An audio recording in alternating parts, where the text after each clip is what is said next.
Hey everyone, welcome back to another episode of Friends from Work. I'm Tom, this is Sean, and on today's episode, we are going to be reviewing and discussing Across the Spiderverse, or Spider-Man Across the Spiderverse. But before we do that, do us a favor, leave a like right now, subscribe down below, follow us on TikTok and Instagram, links are on the screen and down below. Spoilers, yes. Big time. Yeah, huge spoilers for the first one, Into the Spider-Verse, obviously the second one. If you haven't seen the first one, then Why are you watching this? I was going to swear, but it's early in the video. Yeah, it's early in the video. I almost said it. Catch back in 5. Yes, we'll follow up on this later. But yeah, so there is a lot to talk about with this movie. There is a lot to talk about. Before you get into it, you know what's funny? You saying that? The breakdown videos people have been doing for this video or this movie are like longer than I've ever seen like longer than Endgame. They're like 30-minute long. Oh yeah, like Emergency Awesome and all the heavy spoilers. All those guys, like their video. I've really never seen a single movie where they've been this long. Oh yeah, there's so much, and I actually myself discovered a few things myself. But like I said, I wasn't even researching. I was just kind of casually browsing like everyone else has, and I learned a lot of stuff. I'll let you go first. I've been going first last few times, but since you are black and this is a black Spider-Man. I'm not a huge Spider-Man fan, but I mean these movies are amazing, the best there are. But I really, really like this movie. Me and Tom actually saw it together. It was 2 hours and.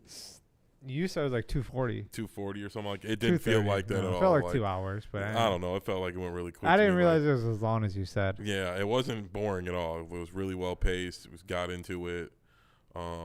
Really leaned into Miles' version of Spider-Man, his universe and his New York and his black family and Mexican family, and I just thought it was amazing. Yeah, I will say the main takeaway from this and overall. For a Spider-Man story, I feel like it really did this the best from the first one, the second one, and going to be the third one, obviously. We're really seeing, I think this is the best arc so far I've seen of a Spider-Man. Like, I love Tobey Maguire, but his arc was great. But this one's better just because you see him, like, actually as a kid. In the first one, you see him, like, as, like, a dorky, not ego-ish, but like you're a kid and you become a superhero, so you got like that macho-ness, so to speak, and you kind of see that, and then him kind of meek down and kind of eventually grow into Spider-Man. Then this one, he becomes a little more emotionally mature, and you kind of see him grow into more of becoming Spider-Man, like him becoming his own man, so to speak. Saw that a lot more. Coming to age. Yeah. Story thrown in there, like growing up, his family letting him grow up. Yeah, definitely. I enjoyed that. He was bigger too. Like he seemed like visibly taller in the movie as me. To me, that kept leaping out to me. I don't know if he was. I meant to go back and watch. They did that intentionally. Yeah.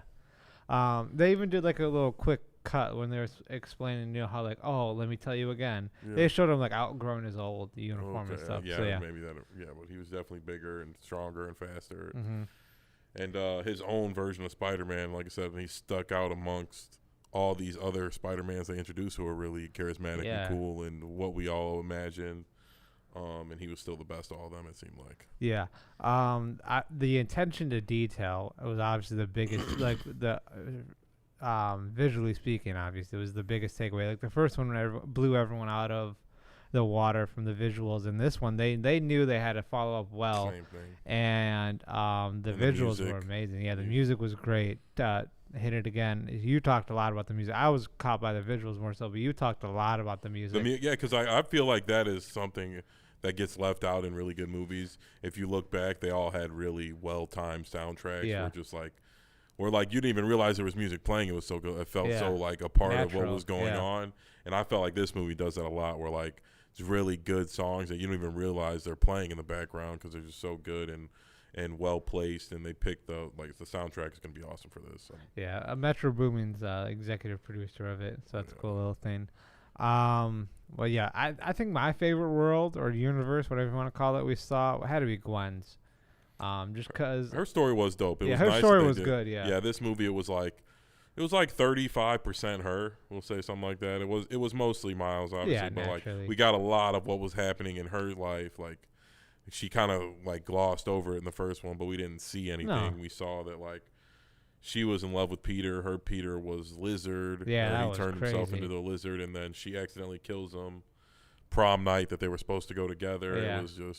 and her dad's the head detective or some, I don't know, head detective, but like a captain or something. Oh yeah, they that comes up later, the captains. But it was really interesting. Like Gwen was really dope and really dope and interesting and really charismatic as well in her own way. And then her story was really tragic, just like all the other Spider-Mans. Right. It really felt home. The visual standpoint, Haley Steinfeld, the lady, the girl who voices Gwen, she was saying when the directors and creators were making the one of her world, they were saying like the best way to describe it is a mood ring. Is because if you saw like when she was upset, like the background is like very blue. To and say stuff that, like that, to jump in, I know we've been on enough. Maybe this won't get us banned, but I was seeing tweets saying it was like trans colors or something. Nah, I don't. I'm just saying. Somebody tagged me in that because they know that I was. Yeah. But they said it was like those are the trans colors or something. But somebody also said like those are actually her suit colors too. Yeah. So I don't know. So I don't. We'll see. Somebody pointed that out too with the color. No. But yeah, like he was saying, Gwen's was really colorful. It was a big deal with her going her like you said, a mood ring where like the colors were changing a lot. Yeah, it went with her emotions. Yeah. So I don't know about all that trans stuff. There, I'll clip that. It's Twitter. Yeah. But no, I was visually pleased with that. And yeah. Let me look at my notes here. Cause I don't want to like skip over too much stuff because there's so much. I mean, we could go on for on and on. Yeah. But Gwen's her backstory was awesome. Her little universe. And it wasn't pigeonholed or I'll kind of go off this point because obviously a lot of our biggest clips are quote unquote controversial when Sean or I, mostly Sean, I'm gonna throw it out here. Like it's when we go. He thinks it too off camera. He just doesn't want to say it. I don't feel like getting canceled. All right. But no, it's when we talk about a lot of these female leads or co-leads kind of taking over, so to speak. This was a great example of how to put a co-lead and fit her story in naturally. It doesn't feel forced. It doesn't feel like there's an agenda. We knew we got an introduction to her and basic plot points in the first one to like, okay, and then they did enough where it's like, all right, now you have some emotional connection to her, minus the fact that her and Miles are really close, stuff like that. You got to know her a little more. She was a strong character, not a strong female character. Yeah. And sometimes they like lean on like, oh, we have to make it a point that she's a girl. Mm-hmm. It's like this movie's about the Spider-Mans. We know they're all strong and they're all different. And it's like they didn't make it like a big deal about her being a girl. It was just about her relationship with her dad. And she could have been a boy, really. It wouldn't have mattered. It was just she's just a really good character with an interesting backstory. And it was really well done as well. It was awesome. Yeah. Another person I really loved was Hobie or Hobie. How do you say his name? Spider-Punk. Oh yeah, something like Hobie or Hobie? Something. Yeah. I think it was Hobie. I don't know how to pronounce. I think it was Hobie. But I think everybody I know that I made a comment about like Spider-Punk. My one buddy was like, "Oh, I got to dust off the." He like posted a picture like, "Oh, I dusted off my Spider-Punk comments." But no, it was funny is because everyone when you're watching like, oh, this guy trying to steal Gwen from Miles, and then we're like, nah, he's actually great. Like, yeah, they made it originally. They made it seem like you were gonna hate him. Yeah. Like because Miles seemed like he was gonna hate him, but he was awesome. Like even Miles wanted to hate him, but he was like the coolest guy ever. He was like the Fonz. He was so cool. It was so cool. I don't like his little stuff in it. The temporary time he was in it, it was 10 out of 10 every time. When he used like the whole like it was like the kettle pot scene is what I'll call it, right before all the Spider-Man chase down Miles, and like Hobie's like saying comments. He's like, I'm done with this. He's like, good, yeah, don't listen to him. Like he's just saying like a little smart ass shit in front of them, and it was the funniest thing ever. And then he teaches him the palm things too. Yeah. It was really cool stuff like that. And like I said, he wasn't in it for long. He was like what 5-10 minutes. Yeah. And he was just like he was the good one-liners. And then what Miguel was like, you're not even helping. He's like, oh, I forgot what he said, but he just says. He's like, smart. Good. Yeah, good. Spider-Punk was dope. There's a few good, like a lot of the Spider-Mans they gave time to were off. The Indian Spider-Man was really cool. Do you know who that was? Who? The voice actor. I'm sure the dude from Big Bang Theory. No, it was the guy, the taxi driver from Deadpool. Oh, that's who it was. Yeah, I liked him. He was that was a pretty cool universe, and he was really interesting. Ben Reilly was I said this at the movies. That was Andy Samberg. Yeah, that was really funny. Because that was just more of like a comedic relief. Yeah. He obviously didn't have stories like just playing into how intense Ben Reilly is. I don't know much about Ben Reilly, but I guess he's an intense character. Yeah, I don't know. You know what I really liked is that Or what? The scene where they're chasing Miles and all the trailers, they made it seem like they were chasing Miguel. I never got. You said it to me in the theaters. I didn't want to have a conversation in the movies. I never got that. I don't know. It didn't seem like they were chasing Miles to me. It always felt like that to me. I don't know. I don't know. I guess maybe I was off. I always got the vibe that everyone was chasing Miles or Miguel. You said that too. I was like, and then when but as it kept going, I'm like, why would everyone start chasing him? He's like the boss. Like, and he's bigger. Yeah, like he's scary. So it didn't make sense then. But I just remember seeing the trailers, and I always felt like Miguel was running, and they were all trying to stop him from doing something. No, I always got the vibe they were chasing Miles. Oh, okay. Yeah. I get that. Oh yeah, no. Yeah, let's go into. I keep saying Oscar Isaac, but what's Miguel? Miguel. He's a little different than all the other Spider-Man because he injected himself with it, and he actually has like. Isn't he like a vampire? Yeah, too? Pretty much, so to speak. Like he has like the fangs of like the. He spider. was gonna eat or bite a guy early in the movie. And he stops him right after the cops like shine a light on him. And then his web shooters are organic. It comes like kind of like Tobey Maguire. And then what else? Oh, there's something else. Oh, his claws. Those are actually him. Yeah. Like it's just like another. It's cool. Yeah, he was awesome. There was some really cool renditions of Spider-Man. Yeah, the best way I can look at this though let's go with the story.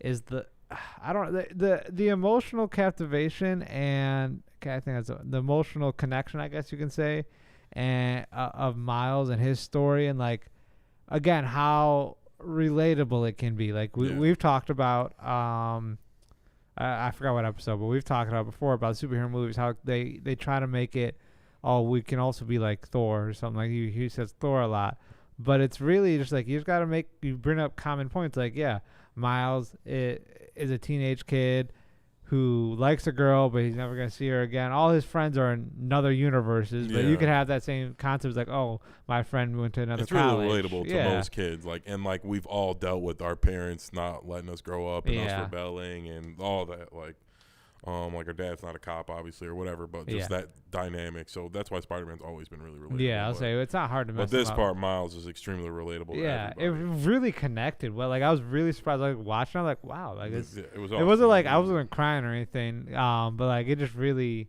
I don't know, like it just blew my mind on how like it was like, it just made. I don't know, because I went into the movie, not hating it, but like I was like, all right, it's a sequel. I know it's gonna be great. But it really blew my mind. Like, it was the story awesome alone. Like I knew the visuals were gonna be out of the plot twist where basically Miles is the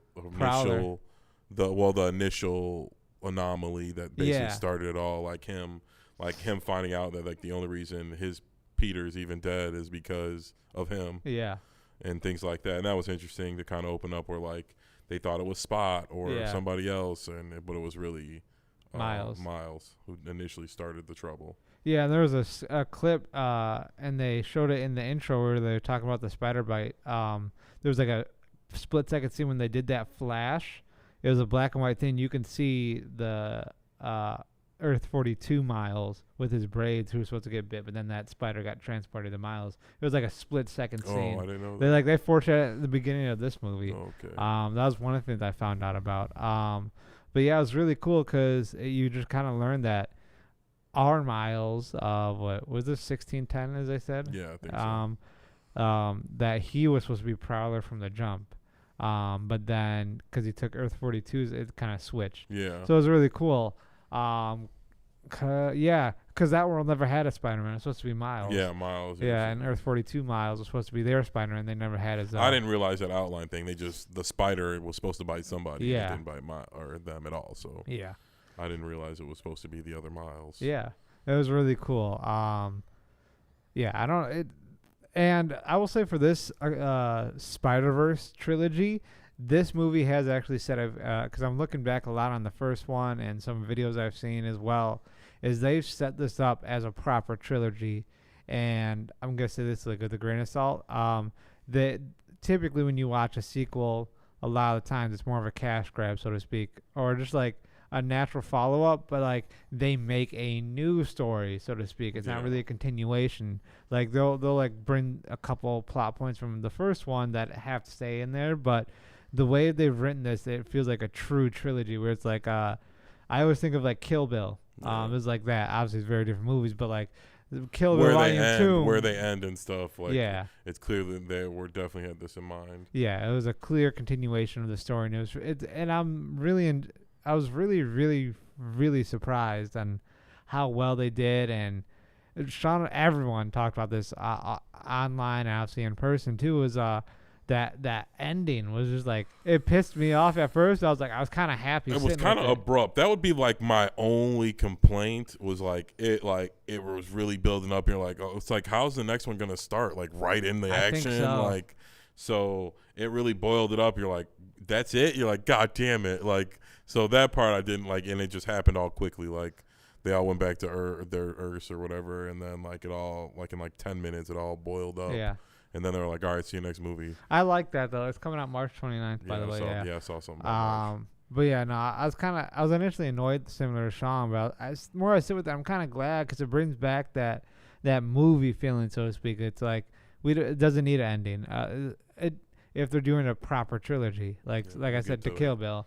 Yeah, it just kind of... Or like at no point they're like stopping in the middle of it, so there wouldn't have been a good time to stop, so it doesn't really matter. I also want to bring up the cameos were insane in this movie. Yeah. Obviously, Donald Glover, Childish Gambino as Prowler. So I want to know, I saw this online, let's have a little discussion about it here. Is this the MCU? Because he was I'm guessing, Aaron. Aaron. Because he said Aaron his cousin was he had a nephew named Miles. So that was my guess when seeing him, that, he's an MCU Prowler. That'd be cool. He was buying tech from them, too. Yeah. And he would, like, show me who's to know that he didn't eventually buy something better. Yeah. Or just build something better, something like that. Yeah. Yeah, that was really cool. And then obviously, I put cameos for certain parts. Like, we saw clips of Andrew Garfield, Tobey Maguire. Yeah. We never saw anything to Tom Holland. We only got one reference with No Way Home. No, yeah, he made the little nerd kid and the wizard or something. So yeah, that was it. So I wonder if they're saving that, if he's gonna be in the next one, or maybe it's what is it called? Legal issue behind the scenes or something like that. Probably that too. Yeah, I feel like it's a combination where Disney would have to get like a cut or something. They're like, no, you can go fuck yourself. Yeah, I feel like there's something like that. There has to be a reason. But they put legit every Spider-Man. Lego Spider-Man was hilarious, by the way. That was a plot twist for me. I was like, I guess, yeah, let's throw him in there. Dinosaur Spider-Man. Yeah, that was funny. That was amazing. Like I said, they're just good. Yeah, who else? We got Spectacular Spider-Man from like the Disney XD show. Yeah. Insomniac Spider-Man also, obviously. I can't believe we didn't get an Insomniac Miles. That would have been kind of cool. Just kind of throwing it. You think we'll get... Here we go. It's popped in my head. You think they intentionally didn't show any other Miles? They're going to save that for Beyond the Spider-Verse. You think we're going to see multiple Miles? Yeah, maybe they'll all come to fight or something. I don't know. That'd be or maybe he didn't invite Miles's because he knew Miles was the problem. Yeah. Because they were all by invite from Miguel. So. Yeah. So I wonder. Because, she made it seem like it was like 10 of them, and then there was like everybody. Yeah. But like you said, none of them were Miles. No, yeah, I wonder. That'd be kind of cool. He's racist. He doesn't want to be the black Spider-Man. I know. Yeah, all Mexicans are. Black. He doesn't want any half-breeds. Yeah. Let's keep it pure around here. No, I'm trying to think of what else. There's so many cameos. Said Ben Reilly, Andy Samberg. Yeah. Yeah, no, I think I said all the movie Spider-Man besides Tom Holland. Yeah, they just made a reference, but I guess not looking back, they just said the wimpy kid, nerdy kid, and the wizard. I want to actually discuss too the villain Spot, or the Spot. Who was he voiced by? I don't know. It was familiar. Was it John Ralphio? That's what it sounded like. No, I didn't look it up, but I don't know. A certain part. Do you have your phone on you or no? Yeah, look it up. But in the trailers, somebody's. In the trailers, it made it feel like he was just gonna be like the joke, like the introductory villain, or whatever you want to call him. In every superhero movie, where they always have like a little mini villain where it's like, oh, this will help us. Jason Schwartzman. It's the dude. He's in. You've seen him in a bunch of stuff. He's in Scott Pilgrim. Silicon Valley. He's Scott Pilgrim. He's like the main boyfriend, right? Yeah. Yeah. But yeah, he's very familiar. Spot was very intriguing. It was dope that they it was all from he's the guy that he hit with the bagel. They show the scene where he hits him in the face with the bagel. It's so random. Like I said, that the attention to detail of these. They did that. They did that in Tom Holland Spider-Man, obviously, where it was Mysterio was the guy in a different an episode or in a movie, an Iron Man movie. So that was kind of cool. Yeah, it was funny. They showed a couple times actually where he's the guy hit with the bagel. Yeah, it was funny.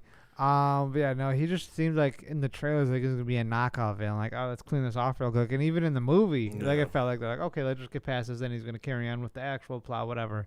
We're seeing him doing Spider-Man things, but no, turned out he was like the ultra villain of the whole rest of the trilogy. And also, I don't know if this is true or not. They showed in the first movie when he was with Uncle Aaron, like they traced him. And it was the black version with the white outline of Spot, how he is at towards the end. So I don't know if that was a foreshadowing or not. I don't know. Let us know in the comments down below, guys. Cause I saw some stuff on Twitter and TikTok. They were talking about that. Looking at my notes here. What do you got to say, Sean? Kind of been. Well, no, I really like Spot. He was really charismatic. Like I said, he kind of thought he was going to be a throwaway villain. But the fight scene with him and Miles was dope. And then, Miles didn't even really beat him. He, sent himself to a different dimension on accident.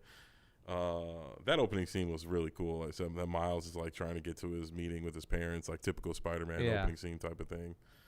And, I thought that was really dope. What didn't you like about this movie? Like I said, the end felt, I don't know if rush is the word. We kind of glossed past, abrupt. You were just I guess anytime they ended it, it would have kind of been abrupt. Yeah. I think I would have ended it when, right after Gwen realized she wasn't in, before she went and got Peter and stuff. And it started with him getting them. I don't know. Cause then it kind of felt oh, okay. Oh. But they ramped us back up in 5 minutes. She went and got 20 Spider-Man and then okay, we're about to fight some shit. And then she's all right, movie's over. It should have ended when it was revealed that Miles was Prowler or something like that, yeah. Or when somebody realized he was on the wrong Earth. Yeah. That would have been a decent cutscene because then they could just jump right back into back in there. And then she can, while they're doing that, she can go be getting all the Peters. I just thought they kind of I don't know if blue ball's the word, but they really got us going again right before the movie was going to end. Yeah. When it seemed like they were about to do it's a bittersweet ending. It's it wasn't bad. It was just like I said, I just didn't feel, it didn't feel like it was going to end 10 minutes before it ended. Yeah. It didn't feel like it was going to end, and then it was over. It actually random as hell, but it made over. I forgot the number, but I know for sure it made over 200 million opening weekend. Oh, yeah, I'm sure. Yeah. I want to see it again. Honestly, I've been waiting. I watched it again on my tablet. It was really good. I can't go see it again because I'm married, and my wife would be upset if I went and saw another movie without her. And see, this man hates on Prison's Speech. He's a straight. I can't say that. Yeah, great. I'll do that. You're going to have to bleep that out. There you go. It was a sick burn, guys. You guys know what I said. You guys could figure it out. Oh, my goodness. But I'm going to see Flash in a week. Yeah. What's coming out this Friday? Transformers, right? Oh, yeah. I think something else, too, but Transformers, too. Oh, Righteous Gemstone is coming back on the 18th. Of June? Yeah. Damn, fire. Okay, turn up. What cooking? Cooking? But what would you rate it? I put it as a 9.7. This one I don't normally do, but I'm gonna do 9.5. I usually give it a solid number, but it's basically a 10. It's an amazing movie. Like I said, the ending was kind of abruptly. It was a bit long for a movie that was gonna be split in two. Yeah. But it was just amazing. This version of Spider-Man seems like the best one now. I don't really see how they're gonna mess this up. I agree. This universe, even though it's incorporating a lot of the universes, so it's got a little help.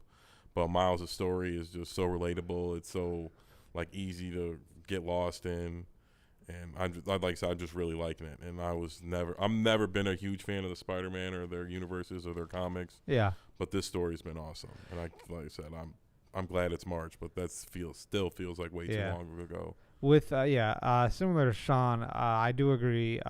This is going to be the best rendition of Spider-Man. His story is just extremely relatable, and like I said, I was very, very shocked of how I can connect so well to it. Wow, I'm just really intrigued of the story and how he can connect so well to it.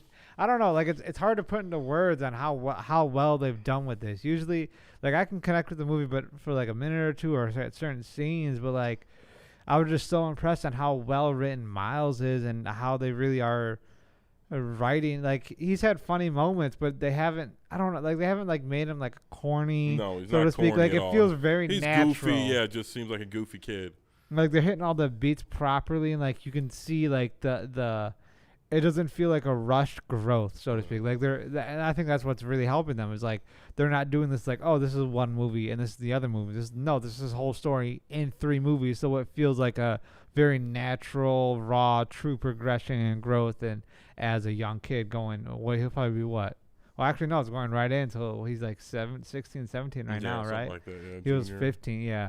So yes, he'll be 17. But it's like it's really, really, really well written and very, very well done overall. But that is it for this episode, guys. I don't want to go too long. I know we could have, but like I said, for the sake, watch the movie. Yeah, watch the movie. It's really interesting. Go watch some breakdowns. Subscribe right now. Follow us on TikTok and Instagram. I'm gonna redo that. That was just a mess. All right, that is it for this episode, guys. Do us a favor before you head out. Leave a like right now. Subscribe down below. Follow us on TikTok and Instagram. Links are on the screen and down below. Comment what you guys thought of Across the Spiderverse and what is your Spider-Man ranking? Maybe we should do that. Maybe we should do that for an episode. We should do a tier list of who we the best Spider-Man. The best Spider-Man. That'd be a good episode, guys. Let us know in the comments if you guys want to see that. Other than that, I'm Tom. This is Sean, and we see you guys next episode. Black Spider-Man forever.